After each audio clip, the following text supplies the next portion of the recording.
देश के मुद्दों को सुलझाने और नियम बनाने के लिए संसद बनी है, जहां पर सांसद अपने इलाके की समस्याओं को लाते हैं और सरकार से अपील करते हैं कि वो समस्या को दूर करें। लेकिन कभी कभी मुद्दों के साथ साथ व्यक्तिगत बातों को लेकर लड़ाई जैसे माहौल पैदा हो जाते हैं। ठीक कुछ ऐसा ही निशिकांत और ओवैसी के बीच संसद में देखने को मिला।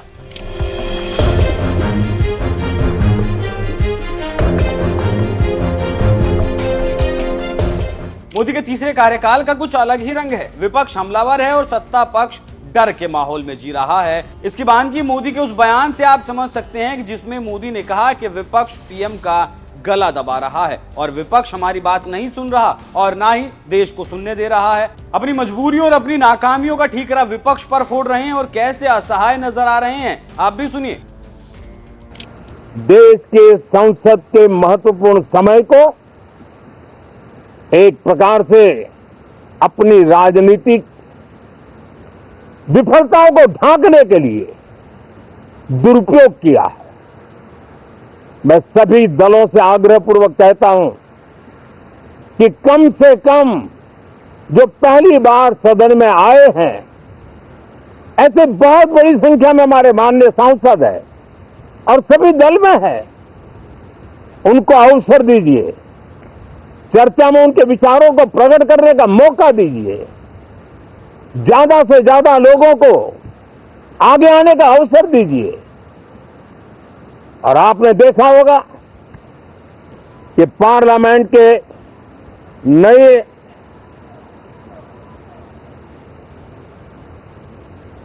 संसद गठन होने के बाद जो पहला सत्र था, 140 करोड़ देशवासियों ने बहुमत के साथ जिस सरकार को सेवा करने का हुक्म किया है देशवासियों ने, उसकी आवाज को कुचलने का और लोकतांत्रिक प्रयास हुआ। 2.5 घंटे तक देश के प्रधानमंत्री का गला घोंटने का, उनकी आवाज को रोकने का, उनकी आवाज को दबाने का लोकतांत्रिक परंपराओं में कोई स्थान नहीं हो सकता है। तो सुन लिया आपने कैसे मोदी असहाय नजर आ रहे हैं। इसी तरह सदन में विपक्ष सत्ता पक्ष के पसीने छुड़ा रहा है। उसी कड़ी में बीजेपी सांसद निशिकांत दुबे ने सदन में रोहिंग्याओं का मुद्दा उठाया, जिसको लेकर ओवैसी ने मुंह तोड़ जवाब दिया। पहले आप निशिकांत दुबे ने क्या कुछ कहा वो सुनिए। राज्य से आता हूं अध्यक्ष महोदय, संथाल परगना एरिया से। जब संथाल परगना बिहार से अलग हुआ, झारखंड, तो 2000 में आदिवासियों का पॉपुलेशन हमारे यहाँ संथाल परगना में 36% था और आज आदिवासियों का पॉपुलेशन 26%। 10% आदिवासी कहां गायब हो गए, कहां खो गए? इसके बारे में कभी भी ये सदन चिंता की बात नहीं करता है, वो वोट बैंक की पॉलिटिक्स करता है। और जो हमारे यहां सरकार है, झारखंड मुक्ति मोर्चा, कांग्रेस, वो इसके ऊपर जो है कोई भी एक्शन नहीं लिया जा रहा है। आज क्या हो रहा है? बांग्लादेश का घुसपैठ हमारे यहां लगातार बढ़ रहा है।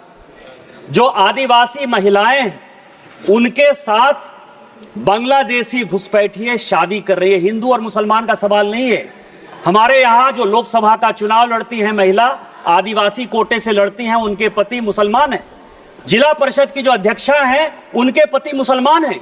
मुखिया जो आदिवासी होते हैं, और ये टोटल जो है आप समझे हमारे यहाँ 100 आदिवासी मुखिया है जो आदिवासी के नाम पर है और उसके पति जो है सभी के सभी मुसलमान हैं। हमारे यहाँ अभी विधानसभा का चुनाव हुआ अध्यक्ष महोदय, 123% तक यहाँ सभी लोग चुनाव लड़कर आए हैं। प्रत्येक 5 साल में 15 से 17% पॉपुलेशन बढ़ता है या वोटर बढ़ता है। हमारे यहाँ 123%। मैं जिस लोकसभा से आया उसकी एक विधानसभा मधुपुर में लगभग 267 बूथों पर 117% मुसलमानों की आबादी बढ़ गई। और पूरे आप समझिए कि टोटल जो है झारखंड में कम से कम 25 विधानसभा ऐसी है जहां 123%, 110% आबादी बढ़ी है। ये एक बड़ा चिंता का विषय है।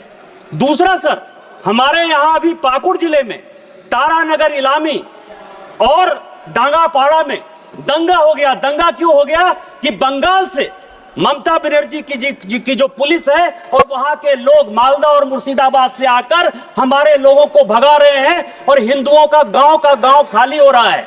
ये बड़ा ही सीरियस विषय है और मैं ऑन रिकॉर्ड कर रहा हूं। यदि मेरी एक बात गलत है तो मैं इस्तीफा देने को तैयार हूं। सारे बंगाल से, मुर्शिदाबाद और मालदा से सारे लोगों ने आकर हिंदुओं के ऊपर जुल्म किया और ये ऑन रिकॉर्ड है। और झारखंड की पुलिस कोई काम नहीं कर पा रही है।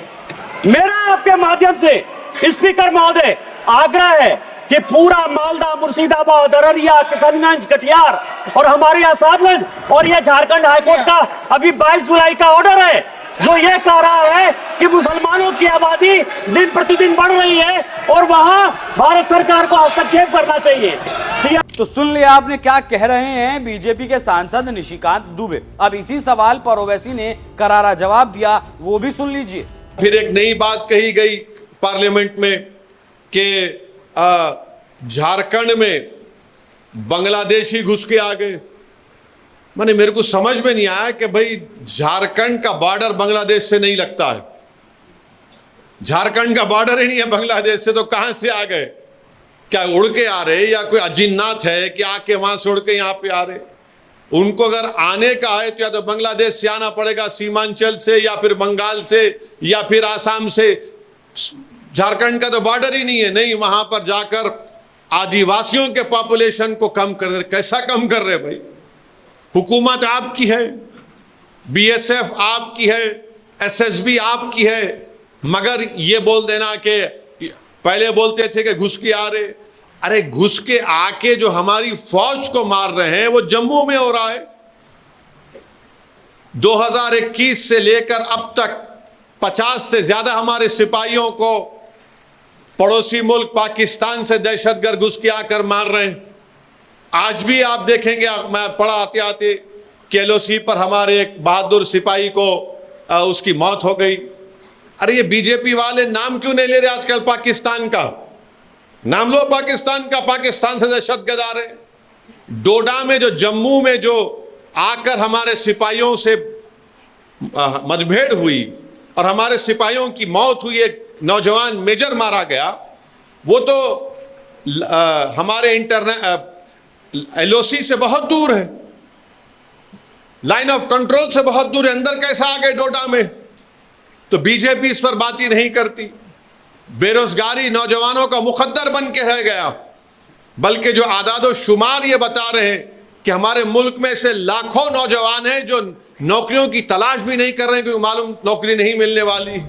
तो ये भी सुन लिया आपने कैसे ओवैसी ने करारा जवाब दिया है। इसके साथ ही साथ निशिकांत दुबे के इस बयान पर कांग्रेस भी हमला बोल चुकी है। झारखंड कांग्रेस प्रमुख राजेश ठाकुर ने इस मसले पर 3 दिन पहले ही केंद्र सरकार को घेरा था। राजेश ठाकुर ने कहा था कि ये एक महत्वपूर्ण सवाल है और ये गृह मंत्री अमित शाह से जुड़ा है, इसीलिए नैतिक जिम्मेदारी लेते हुए गृह मंत्री अमित शाह को इस्तीफा दे देना चाहिए। तो आप समझ सकते हैं कैसे बीजेपी घिर गई और क्यों, और कैसे विपक्ष मोदी सरकार को अब ना को चने चबवा रहा है। तो जिस तरीके से ओवैसी ने निशिकांत दुबे को जवाब दिया है, उस पर क्या कुछ आपकी राय कमेंट कर हमें जरूर बताएं। नमस्कार।